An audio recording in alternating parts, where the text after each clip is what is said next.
Hey y'all, I'm Anna and welcome back to Anna's Home Cooking. Today my husband is the star of the show. His name is Zach and he is always the one that's filming me, so you never get to see or hear from him, but he was so excited to film this. We actually filmed it yesterday and he is going to show you all how he makes a barbecue pulled pork or Boston butt, whatever you want to call it, and he uses a grill and a crock pot. So we don't have a smoker, but I'm telling you, this is my favorite way to eat pulled pork. It is so good, and if Zach can do it, anyone can do it. Just kidding. He is very good at cooking. I taught him well. So I hope you all enjoy this video, and let me know down in the comments below what kind of recipe you'd like to see next. So let's get started.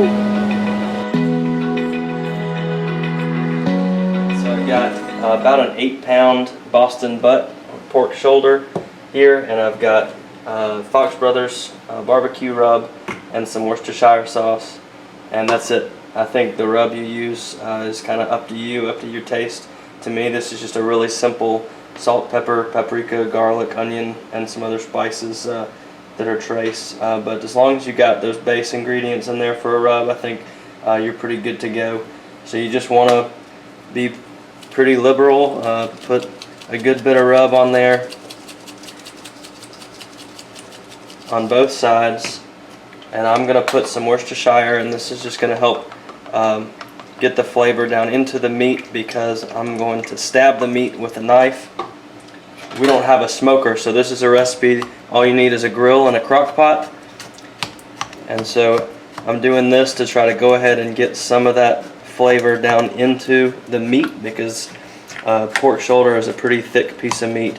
So we're going to do this, and then we're going to do the exact same thing on the opposite side where you have the fat pad. Isn't he so handsome? This is the man behind the camera, but I get to do it this time. And I'm actually going to talk on here. You're funny. Alright, so he's just flipped it over. You're doing the same thing? Yep, same thing on both sides. And I'm just going to put the rub all over the pork shoulder and Worcestershire on there, and then I'll cover it up and put it in the fridge overnight, and then in the morning we will throw it on the grill bright and early, or I guess dark and early. Alright, so we'll see y'all in the morning. This is nighttime, by the way. It's about 8:37 p.m. So he does this at night, and we put it in the fridge, and we'll finish it tomorrow. So we will see you then. Alright, so it is early in the morning, and I have just started up the grill. I've actually turned the grill on high as it'll go, and I'm going to close the lid and just let this get hot. It seems unconventional, because normally you think about making a pulled pork and you want to do low and slow all day, but actually what we're going to do is let the grill create a bark, or give it some char on the outside very fast, and then we're going to put it in the crock pot for the rest of the day. So we are going to do low and slow. We just want to get a nice char on the outside to give it that flavor. Okay, so the grill is nice and hot, and I've actually put the pulled pork down on the grill with the fat pad down. Some people will cut the fat pad off of their Boston butt, but I actually leave it on for this reason. What I'm going to do is let the fat drippings create an even hotter fire, and the fire is actually going to engulf this piece of meat for just a few minutes. Once the fire starts burning in the bottom of the grill, I'm just going to turn the grill off and let the fire sustain itself and put itself out after a few minutes. So I'm going to close the lid. Once I see the smoke start pouring out of my grill, I'll open the lid back up and just turn the grill off, let the fire put itself out. Alright, I've actually got my grill turned off now, so you can see the fire is just getting self-sustained by the fat drippings from the meat. And I may turn this over a little bit to let the char get around on the other side too. But as you can see, this will burn off some of the excess fat, but that fat pad and the char around the outside are really what's going to give it the nice smoky flavor that we can get without even having a smoker. And as you can see, I brought my crock pot out here, or at least the bowl from the crock pot, lined with aluminum foil.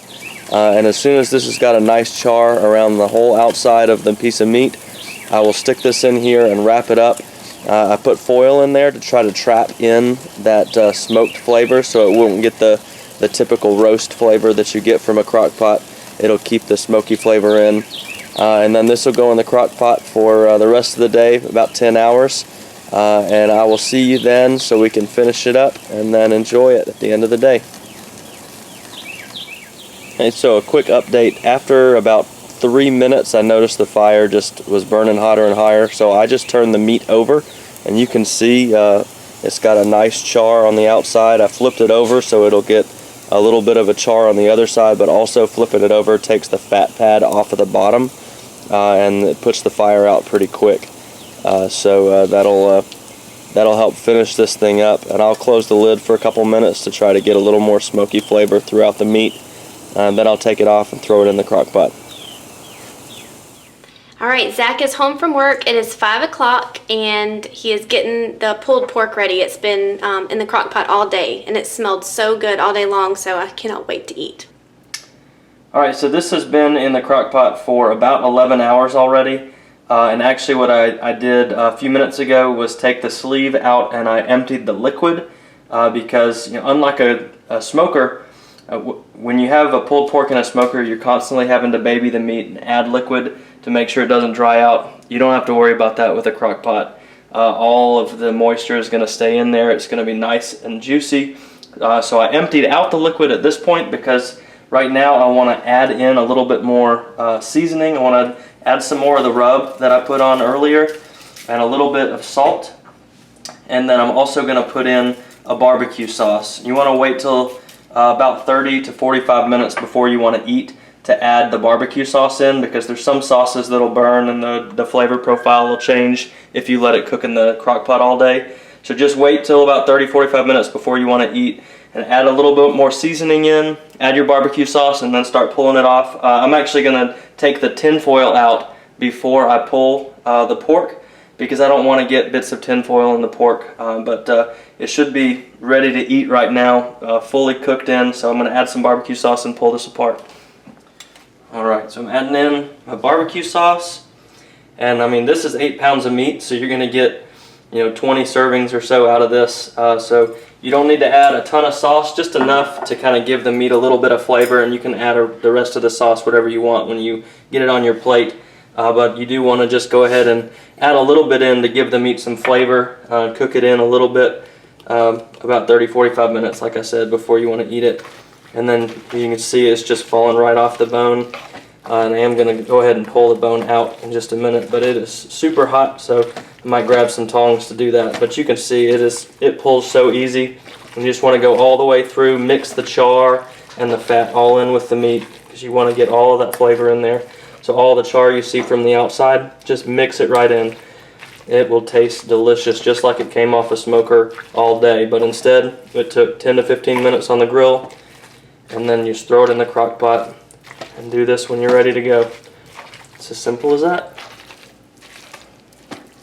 Alright, I've got my sidekick here. He's just wanted to stand here, so I'm just going to let him.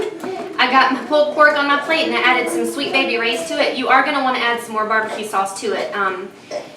Whatever kind you like will be good. And I've got my other little kid over here running around, so just ignore all of that. It is what it is. Zach, this is good. I'm really glad that he knows how to do this because it's better than any barbecue restaurant I've ever had. And I'm picky about my barbecue, but this is so good. We hope that you enjoyed this little different kind of video. Maybe you'll be seeing Zach in more videos in the future. This is real life. Can you say hello? Alright, it's time to go. Thank y'all for watching, and we'll see you next time. Bye-bye.